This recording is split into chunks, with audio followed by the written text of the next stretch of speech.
happened again. Unbelievable scenes in the Champions League. 24 hours after we saw that dramatic comeback for Liverpool, Spurs go to Amsterdam and book a place in the Champions League final in the most dramatic of circumstances. Lucas Moura, the hero, a hat-trick that sees them through. Last kick of the game, pretty much, his goal. I think it hinged on half-time, looked at, you know, Wanyama hasn't played much football, and it showed. And I think it got to a stage where he just had to... They were 2-0 down, 3 on aggregate. He just had to say, right, listen, we're just going to go for it. Yeah. Right, Llorente on, we'll flank him with Moura and Son. We'll have a... You know, we'll have a body down in midfield. We've got no hold in midfielder, but we're up against it, so we need to go for it. And it was just incredible. And actually, they dominated the game. I mean, if you look at the actual amount of efforts Tottenham had, I mean, Ajax had a lot of efforts, but Tottenham had way more. But what's amazing about it is that this is a side that looked absolutely on its backside. They've lost 5 of the last 6 in the Premier League. They've got injuries. The squad's thin, and it looked that way. So to muster that amount of energy and passion and quality to get this done was just absolutely brilliant. It was so strange because after yesterday and all the excitement yesterday, we kind of sat and we watched the game, and it was just like, it's all feels a bit, an anticlimax. And then all of a sudden, the second half.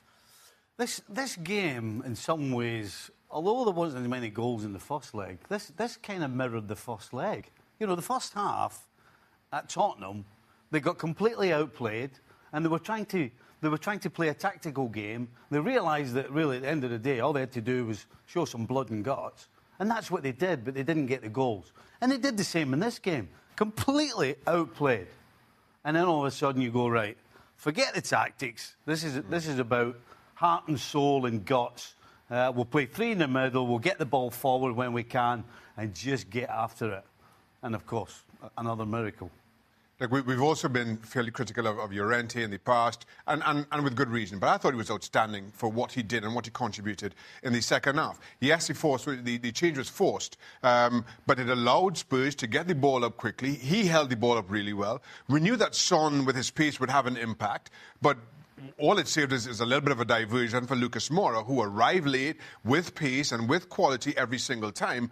I thought Spurs and their response to the second half was simply fantastic. And one that I ask for all the praises that we've heaped on them, and rightly so, to get this far in the competition, to be ahead as they were in the first half, weren't really able to adjust. The young players, their youth, their inexperience, again, which we've praised so much, weren't able to make the adjustments needed for Spurs' response. They weren't sure how to play the game other than on the front foot. And it showed. And credit to Spurs, credit to Lucas Moura, and credit to Pochettino for giving this team the belief that they can go out and win this game in the second half. They basically said at half-time, Alderweireld and Vertonghen, you're probably going to be left on your own, 2v2, or 2v1, whatever, so you're just going to have to deal with it, and you know, that's the way they got it back. But I think another word for Hugo Lloris, he's had a few ricks in him this year, particularly in the first half. Memory serves me right, he pulled off some great saves. Yep. He pulled off some really, really big saves at crucial times. I know they hit the post as well, but he pulled off some big saves at big moments in the game. I thought in the second half, you see exactly that from Hugo Lloris, which I can identify, in that, you know, everybody's going to push forward. I'm going to have 2 centre-halves. Every time the ball comes over, I'm going to come for it, regardless. And you saw that at times he got a hand to it, and it wasn't pretty, but you know, as a goalkeeper, when you throw in bodies forward, that's what you're going to have to do. You're going to have to come when you're not supposed to come. You're going to put yourself in positions that you wouldn't ordinarily do. And even when he did that, even when he flapped it crosses, he was able to make the second save and contribute in that way. And it just spoke to Spurs' response. And again, as a keeper being in that position, when you know what's asked of you and you know how you're going to go about your business, you just do without complaint and trust the others to do their jobs. And that's what they did. Lucas Moura taking home the match ball. How impressive was he? Oh, my goodness. He did absolutely everything that you could possibly do on a football field. He got off for headers, he fought for the ball, he fought to win it back. When he got it, he was intelligent with it, he took his chances. I mean, you talk about Pochettino making the changes that made a difference. I mean, if you're on that field and you see this guy running around for you, you can only follow his lead. And that's what they all did. And You know, in some ways, I'm sure there'll be people say, well, why didn't Tottenham start the game like that? But you can't play for 90 minutes the way they played the second half.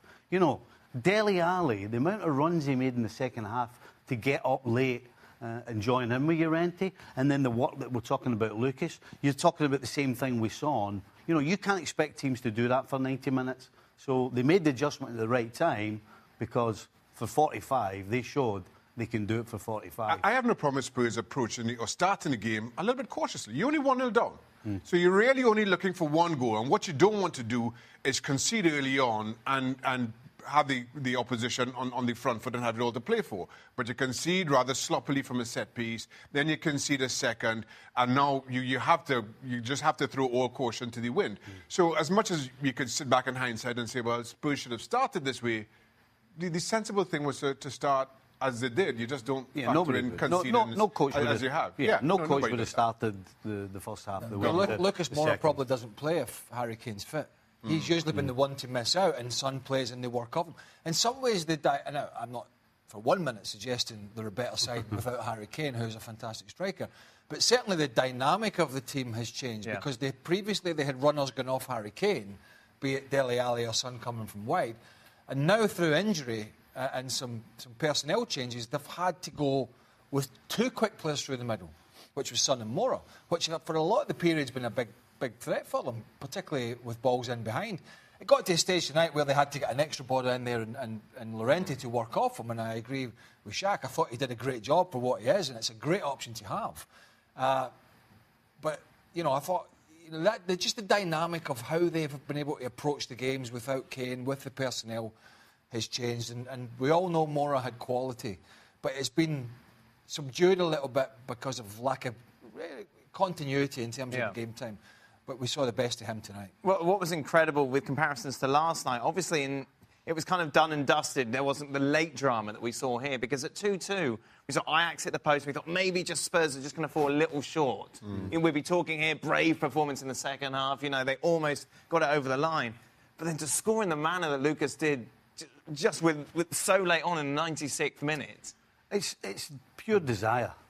There's no other, excuse me, there is no other reason, after all the work that this guy's done in the game, that he can still produce a turn of pace like that and go past two defenders. He went through the middle of two defenders.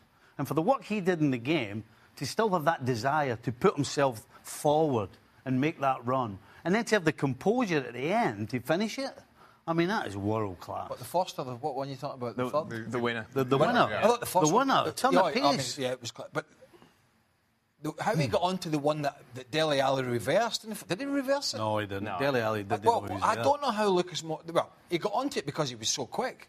The first goal, and in many ways, the second goal was equally as good because Llorente misses the chance, or the goalkeeper makes the save, and all of a sudden it lands at his feet. He's got his back to goal.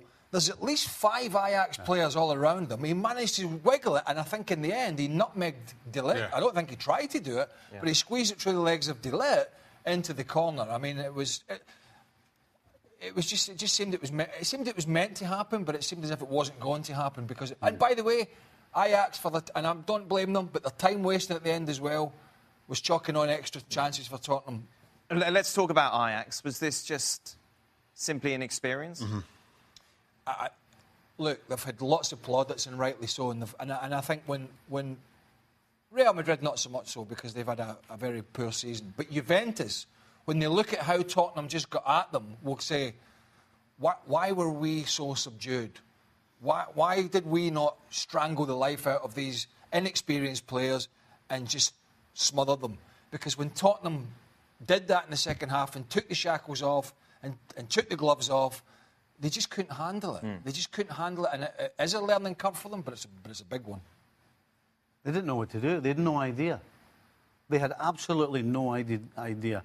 And I'm pretty certain that throughout this whole season, as good as they've played football-wise, they'll have never been put under so much pressure than Tottenham has in the second half of the first leg and the second half of this tie. What could they have done to change it in that second half when everything was starting to go wrong? Well, you can't let Llorente shove you back. You know, you have to try and be brave. And I know De Ligt's only 19, but he's the leader at the back. Right. And you have to try and be courageous as a defender and brave and marshal your troops and get yourself up a bit so that you're not challenging and fighting with a guy, 25, 30 yards from your goal all the time. Because Llorente then doesn't have to win it cleanly. He just needs to get a knockdown, and then you've got Dele Alli and Lucas and Son all firing through. If you're making that challenge 40 yards for goal, then they've still got a lot longer way to go to put the ball in the back of the net. You've got to stop the crosses as well, haven't you? That's how Spurs got their third goal. It was Sissoko got the ball deep in their own half, long ball into Llorente. De Ligt comes to Llorente. Well, if Llorente has got his back to goal, some 5 or 10 yards outside the box, let him have it there. You don't have to get close. Llorente's not going to turn and hurt you for pace. So back off, but De Ligt gets tied with Llorente. He flicks on to Lucas Moura, and then all of a sudden De Ligt is out of position, trying to make a challenge on Lucas Moura at the very death. Oddly, it looks almost as though he kind of pulled out or was afraid of committing the foul in the box. Again, lack of experience to the point that you were making before. These are the things that will caution, and again, for me, this is down to youth and inexperience. The other thing is Ajax have not managed any game in this latter stage of the Champions League at home that well, and it showed. Lost to Real Madrid, drew at Juventus, and now tonight. You know, as a defender, what you've got to do with a guy like Llorente is play cat and mouse with him. You don't just back off and let him... Llorente dictated the whole second half how deep they went. Right. You're supposed to get in front of him, make him start thinking. So when you do that, by the time the ball's halfway there, he's actually concentrating. He's trying to figure out where he is, as opposed to what we saw in the second half of him just dictating, right, here we go, I'm here, knock it to me. You can't let that happen. And by the way, every ball wasn't, there was quite a lot, but everyone wasn't up to his head. As Stevie said, there was quite a few came in and he was able to chest it and hold De Ligt off. But if I'm a midfielder, if I'm a defensive midfielder, I'm turning straight away. I'm going back to try and pick that second ball up. But he was allowed to bring it down his chest and pop it off to the side or pop it back into the midfield. So he wasn't the only difference, but he was a huge difference when he came on. I just think for those that have been out there, and he's not been without criticism, but I think, and we've all criticised him, and I think rightly so, when a manager deserves criticism, you should get it.